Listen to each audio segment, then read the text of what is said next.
शुरू करते हैं। सबसे पहले आप सभी को जय भीम, लाल सलाम।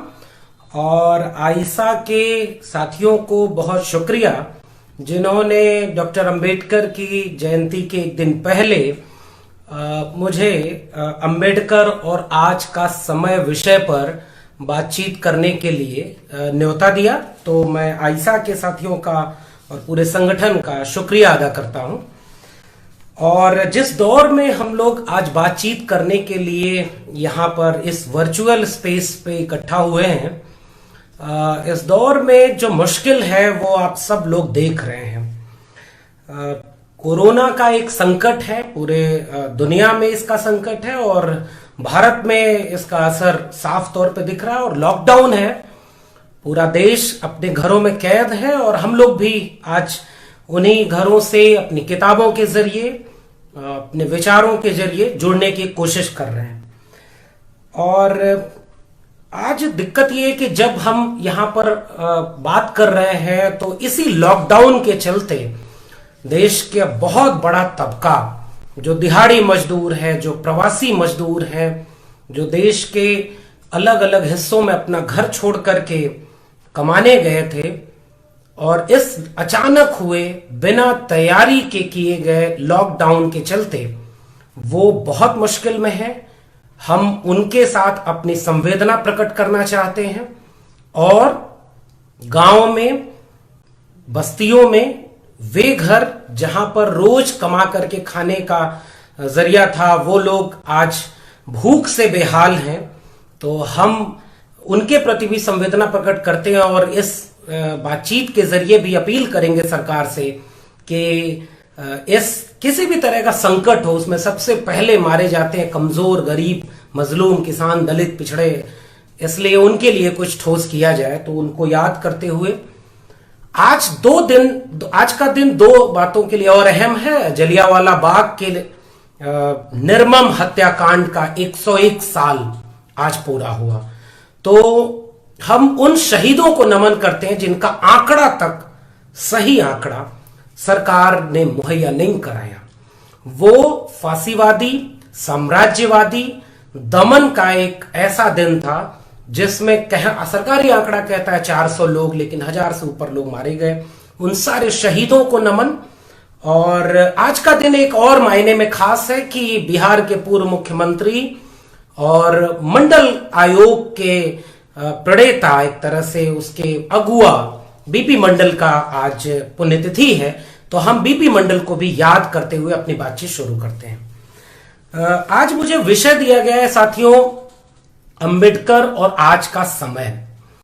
मैं अपनी बातचीत, चूंकि विषय बहुत बड़ा है, फिर भी मैंने कोशिश की है कि अगले कुछ मिनटों के भीतर अपनी समझ के मुताबिक आपको अंबेडकर से जुड़ी हुई कुछ बातें जो सामाजिक न्याय को लेकर के हैं, अंबेडकर की वैचारिकी को लेकर के हैं, अंबेडकर की छवियों को लेकर के हैं, उस पर कर सकूं। तो ये मेरी बातचीत का पहला हिस्सा होगा कि अंबेडकर क्या बनाकर प्रस्तुत किए गए ज्ञान संस्थानों के द्वारा, अकादमिक संस्थानों के द्वारा, राजनीति के द्वारा, और अंबेडकर असल में क्या थे, इस पर हम बातचीत शुरू करेंगे।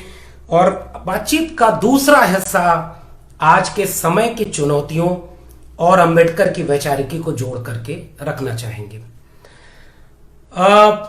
बिल्कुल, आज जब हम लोग बात कर रहे हैं तो अंबेडकर वाद पर बात करते हुए एक चीज बिल्कुल याद रखनी चाहिए कि आज का दौर वैचारिक तौर पर, सांस्कृतिक तौर पर अप्रत्याशित दमन का दौर है।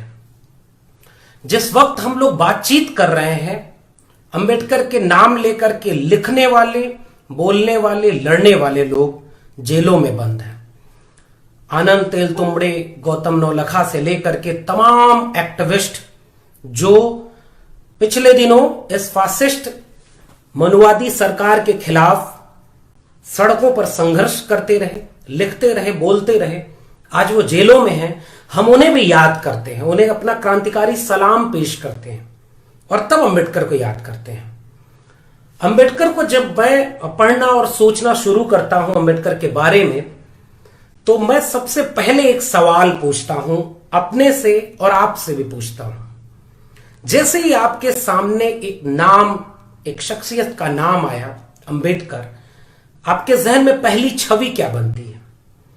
हम लोग संभव है कि अकादमिक जगत से जुड़े हुए लोग हों, सामाजिक आंदोलनों से जुड़े हुए लोग हों, हमने किताबें पढ़ी हैं, एक्टिविज्म किया है, तो हम शायद अंबेडकर को उन मायनों में समझ पा रहे हो जो अंबेडकर का एक विस्तार रखता है। लेकिन मैंने एक प्रयोग पिछले कुछ वर्षों के दौरान किया।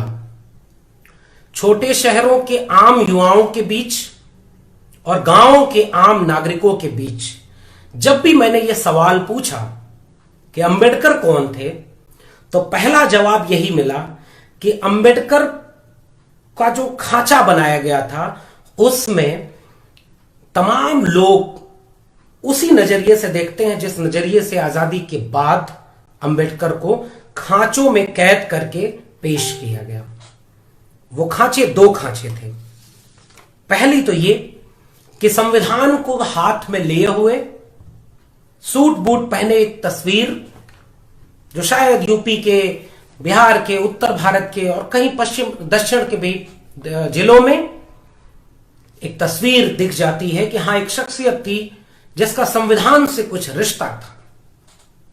और दूसरी छवि बनती है अंबेडकर की कि कोई दलितों का नेता था, आरक्षण की बात किया करता था। आमतौर पर मेरा प्रयोग यह है कि बहुसंख्यक समझ इन्हें दो खांचों में अंबेडकर को लेकर के बनी और बनाई गई। अंबेडकर सिलेबस से गायब रखे गए। अंबेडकर को इन दो खांचों के बाहर जानने नहीं दिया गया। यह विडंबना राजनीति की है और इसके पीछे एक वैचारिकी काम करती है। और वो वैचारिकी वही है जिस पे हम आगे बात करेंगे कि अंबेडकर किसके लिए खतरा थे, अंबेडकर किस मायने में खतरा थे, कि अंबेडकर को इतना दबाया गया कि जिस व्यक्ति का जन्म 1891 में हुआ, उसे लगभग 100 साल बाद, उसके मरने के 33 साल बाद भारत रत्न मिला।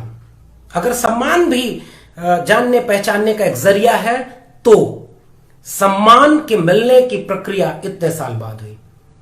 और दिलचस्प बात यह है कि अंबेडकर समग्र भी, बीपी सिंह की गवर्नमेंट में 31 मार्च 1990 को डॉक्टर अंबेडकर को भारत रत्न मिलता है। वही दौर है जब अंबेडकर समग्र सरकारी प्रतिष्ठानों से व्यवस्थित तौर पर छपना और प्रकाशित होकर के गांवों तक पहुंचने, जहां तक एकेडमिया तक पहुंचने की शुरुआत होती है। यानी आजाद भारत के लगभग 4 से 5 दशक बीत जाने के बाद आजाद भारत के नियंताओं ने जिस एक विचारक को सायास उपेक्षित किया, उनमें सबसे बड़ा नाम अंबेडकर का है। अरुंधति रॉय अंबेडकर को जब भी याद करती हैं तो उनको कहती हैं कि वो एक महानतम बुद्धिजीवी थे। क्रिस्टोफर जेफरले की एक बहुत दिलचस्प किताब है जो मैं आज आपसे साझा करूंगा, और इस किताब को जरूर पढ़ना चाहिए। कुछ बातें मैं इससे भी आपको आगे अपनी बातचीत में शामिल करूंगा। क्रिस्टोफर कहते हैं कि भारतीय सत्ता प्रतिष्ठान ने अंबेडकर को बाकायदे अस्वीकृत किया। भारतीय सत्ता प्रतिष्ठान, ज्ञान प्रतिष्ठान, अकादमिक प्रतिष्ठानों ने अंबेडकर को सायास अस्वीकृत किया। दो खांचों में बाकायदे अंबेडकर को कैद किया गया, क्योंकि अंबेडकर लेबर की बात करते हैं, लेबर पार्टी बनाते हैं, आर्थिक सुधार की बात करते हैं, अर्थव्यवस्था में श्रम के ही नहीं श्रमिकों के विभाजन की बात करते हैं। अंबेडकर का मार्क्सवादियों से, भारतीय कम्युनिस्टों से यहां मतभेद था। जब अंबेडकर ने बंबई की उस मिल में देखा, बहुत प्रसिद्ध है, आपको यह किताब जरूर पढ़नी चाहिए, बाबा साहब अंबेडकर पर धनंजय कीर की किताब है, ये पूरी जीवनी है।